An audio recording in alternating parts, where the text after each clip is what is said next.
السلام علیکم دوستو بعض مذاق اس قدر سنجیدہ ہوتے ہیں اور اس میں ایسی فلسفی اور ایسا تبصرہ یا ایسا پیغام ہوتا ہے کہ بندہ حیران رہ جاتا ہے کہ اتنے لائٹ موڈ میں اتنی بڑی بات ہو گئی۔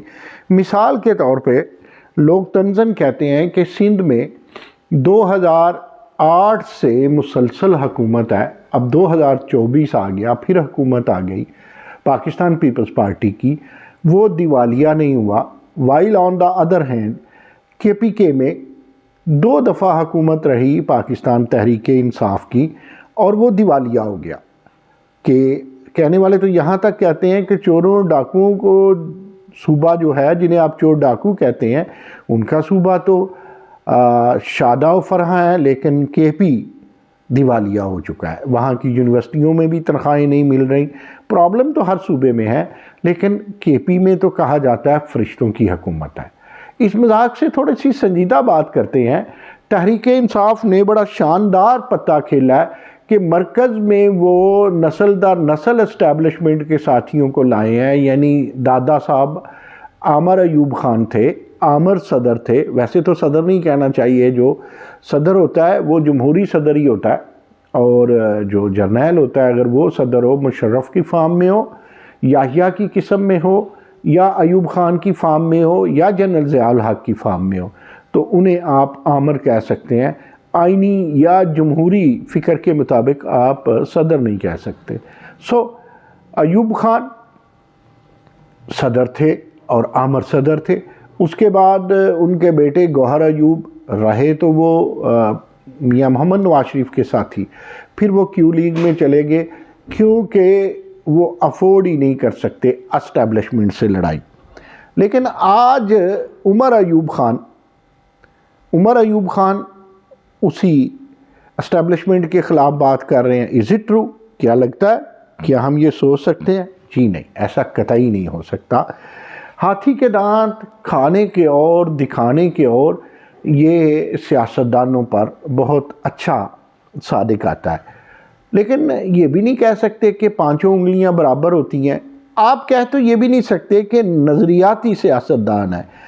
اب دیکھیے کہ وہ کسی نے بات سنائی کہ پاشا صاحب نے کسی کو کہا، بھئی آپ کو تو میں نے لا کے دیا تھا عمران خان کہ یہ جو double party system Pakistan Peoples Party اور مسلم لیگ نواز کا ہے، اس کا سحر ختم کرنے کے لیے، اور آپ نے اتنی پھونک بھر دی یا اتنی انرجی دے دی کہ اب جو تیسری پارٹی میں تحریک انصاف کی خاطر عمران خان کو منظر عام پہ لایا تھا، اب آپ سے سنبھالے ہی نہیں جاتے۔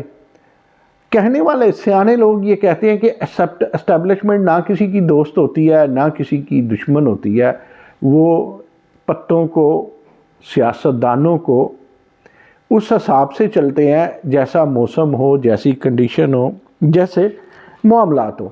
تو اب دیکھیے نا کہ 2017-2018 میں کتنا وہ چھاتی پہ مونگ ڈلتے تھے اسٹیبلشمنٹ کی میاں محمد نواز شریف، اور کتنے پیارے تھے عمران خان۔ وائل اب وقت بدلتا ہے، 4 سال حکومت نہیں ہوتی اور آگے سے کھڑے ہو جاتے ہیں عمران خان اسٹیبلشمنٹ کے، بھول جاتے ہیں کہ میرا کھڑے ہونا محسن کشی ہے یا کیا ہے، کہیں سائفر کی بات، کہیں وعدے کرنے، معاہدے کرنے اور پھر آئی ایم ایف سے توڑ دینے۔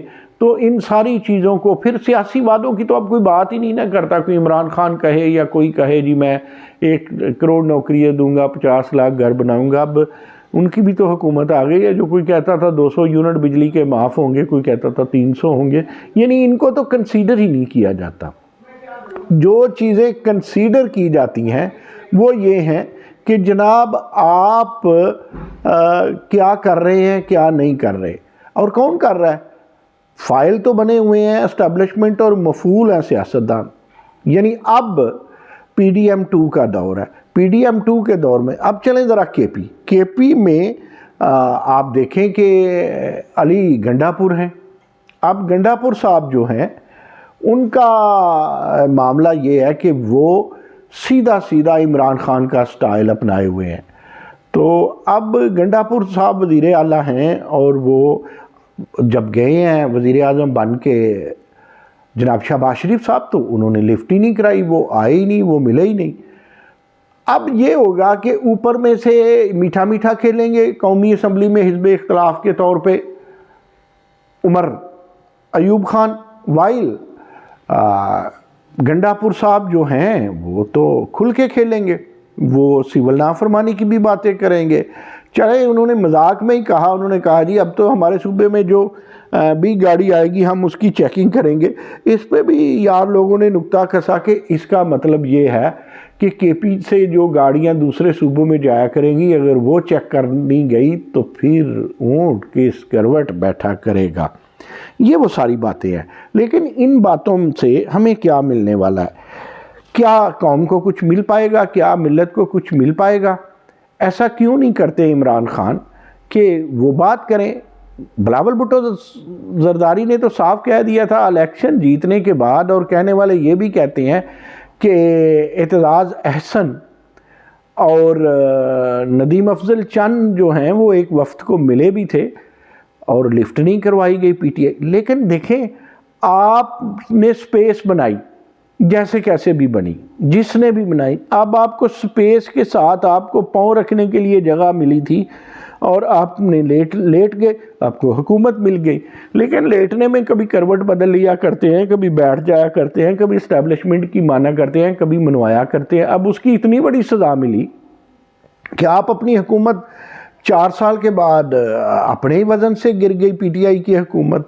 اس لیے ملک و ملت کے لیے عمران خان کو اپنے اندر تھوڑی سی لچک لانی پڑے گی۔ وہ لچک جو دیکھیے کتنی شہادتیں ہیں پاکستان پیپلز پارٹی کے زمرے میں، پاکستان پیپلز پارٹی کے ضمن میں، پاکستان پیپلز پارٹی کے تناظر میں۔ 11 سال کی قید سے یقیناً آصف علی زرداری نے سیکھا ہوگا کہ وہ کب تک سر جو ہے وہ ٹکرائے ان کا دیواروں کے ساتھ۔ اسٹیبلشمنٹ بھی ایک پتھر کی دیوار ہے، اور انہوں نے اپنا آپ بہتر کیا، سمجھا اور اپنا راستہ نکالا، مفاہمت کی طرف بڑھے، اور آج وہ دوسری دفعہ صدر پاکستان ہے۔ اس لیے عمران خان کو بھی دیکھنا ہوگا کہ گراؤنڈ کس طرح کھیل رہی ہے، پچ کس طرح کھیل رہی ہے، اور موسم کیا ہے۔ وہ تو ایک بہت بڑے کھلاڑی ہیں، وہ موسم، پچ اور اپنی ٹیم کو دیکھ کر کے انہیں کھیلنا ہوگا۔ ادروائز پھر یہی ہوگا کہ اقتدار کی دلی دورست ہوگی، چاہے کسی کے پاس کتنی بھی مقبولیت ہو۔ اب تو سارے پاکستان کی سیاست کو سمجھ گئے ہیں کہ پاکستان کے سیاستدانوں کی کتنی دال گلتی ہے۔ سیاستدانوں کا اپنا بھی قصور ہے جی، وہ بھی تو بار بار آمریت کو جنم دیتے رہے ہیں جمہوریت بن کر کے۔